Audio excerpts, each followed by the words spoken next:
નમસ્કાર મિત્રો, આજે 15 માર્ચ અને 15 માર્ચના અગત્યના કરંટ અફેરની ચર્ચા કરીશું. પહેલો પ્રશ્ન છે, આજે છે 15 માર્ચ, જેને વિશ્વ ગ્રાહક અધિકાર દિવસ તરીકે પણ ઉજવવામાં આવે છે. વિશ્વ ગ્રાહક અધિકાર દિવસ 15 માર્ચ. હાલ ચર્ચામાં ખૂબ રહ્યું છે સ્ટ્રેટ ઓફ હોર્મુઝ. આવનારી પરીક્ષામાં આમાંથી જે પ્રશ્નો આવી શકે છે તે મૂક્યા છે મેં. શરૂ કરીએ. સ્ટ્રેટ ઓફ હોર્મુઝ કયા બે જળ ક્ષેત્રોને જોડે છે? તે જોડે છે પર્શિયન ગલ્ફ અને અરબી સાગર. અને આ જે સ્ટ્રેટ ઓફ હોર્મુઝ છે એની પહોળાઈ ફક્ત 33 કિલોમીટર છે. કેટલી છે? 33 કિલોમીટર.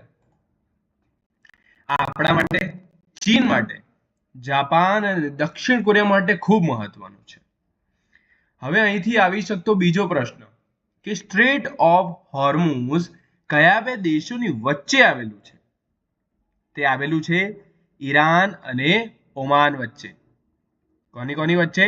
ઈરાન અને ઓમાન વચ્ચે. આને છે ને ગ્લોબલ એનર્જી ચોક પોઈન્ટ પણ કહેવામાં આવે છે. ચોક પોઈન્ટ નથી, ચેક પોઈન્ટ છે. 14 March international day of action for rivers. Theme છે અવર રિવર્સ અવર ફ્યુચર. પૂછાઈ શકવાના ખૂબ ચાન્સ છે. 14 March international day of action for river. નદીઓને બચાવવા માટે કરાતા પ્રયાસોનો દિવસ. ગુજરાતમાં નાના મોટા કુલ કેટલા બંદરો આવેલા છે? નાના મોટા છે ને, ગુજરાતમાં 42 બંદરો આવેલા છે, જેમાંથી એક મુખ્ય બંદર છે અને તે છે દીનદયાળ પોર્ટ. અને 41 નાના બંદરો આવેલા છે. 2036ના ઓલિમ્પિક જે અમદાવાદમાં થવાનો છે તેમાં ગુજરાત સરકાર કેટલા કરોડ આપવાના છે? ગુજરાત સરકાર આપવાના છે 1331 કરોડ. નાગરિક સ્વાસ્થ્ય સૂચકાંક 2026માં ગુજરાતનું કયું સ્થાન છે? ચોથું, જ્યારે પ્રથમ સ્થાન કેરળનું છે. સૂચકાંક ઇકોનોમી બેઝડ એમસીક્યુમાં પૂછાય છે, યાદ રાખજો. કયા ક્વિક કોમર્સ પ્લેટફોર્મ પર આયુષ સ્ટોરનું ઉદ્ઘાટન કરવામાં આવ્યું છે? ઝેપ્ટો પર આયુષ સ્ટોરનું ઉદ્ઘાટન કરવામાં આવ્યું છે. ભારતનું પ્રથમ autonomous maritime ship building and system centre કયા રાજ્યમાં સ્થાપિત કરવામાં આવ્યું છે? આંધ્રપ્રદેશ. ભારતનું પ્રથમ કેવું autonomous maritime ship building. National rail coach expo 2026નું આયોજન ક્યાં કરવામાં આવશે? ચેન્નઈમાં.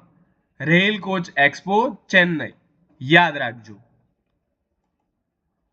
ભારતનું બીજું સંપૂર્ણ સાક્ષર કેન્દ્ર શાસિત પ્રદેશ કયું બન્યું છે? ચંદીગઢ. ડીઆરડીઓ અને ઇન્ડિયન નેવીએ P-81 એરક્રાફ્ટ દ્વારા એર ડ્રોપેબલ કન્ટેનરનું સફળ પરીક્ષણ કયા રાજ્ય કિનારે કર્યું છે? ગોવા. કયા રાજ્ય કિનારે કર્યું છે? ગોવા. ઓપરેશન સાગરબંધુ હેઠળ કયા દેશમાં બ્રિજ પ્રોજેક્ટ શરૂ કરવામાં આવ્યો છે? શ્રીલંકા. શ્રીલંકામાં ઓપરેશન સાગરબંધુ હેઠળ બ્રિજ પ્રોજેક્ટ શરૂ થશે. મોરિશિયસ નેશનલ દિવસ પર કયા ભારતીય નૌસેનાના જહાજે ભાગ લીધો છે? INS ત્રિકન.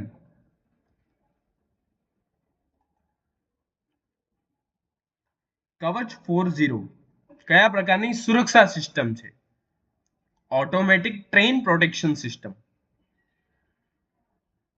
કોલ્ડ વોટર ફિશરીઝ પર કોન્ફરન્સ ક્યાં યોજાઈ? શ્રીનગરમાં. કોલ્ડ વોટર ફિશરી, યાદ રાખો, કોલ્ડ વોટર જમ્મુ કાશ્મીર, શ્રીનગરમાં.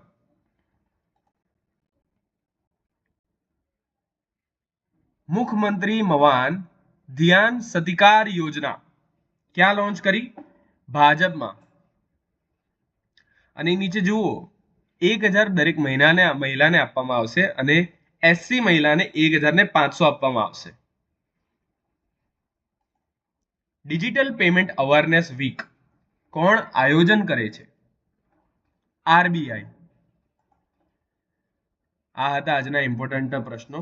વિડીયો પસંદ આવે તો લાઈક કરજો, સબસ્ક્રાઇબ કરજો. ધન્યવાદ.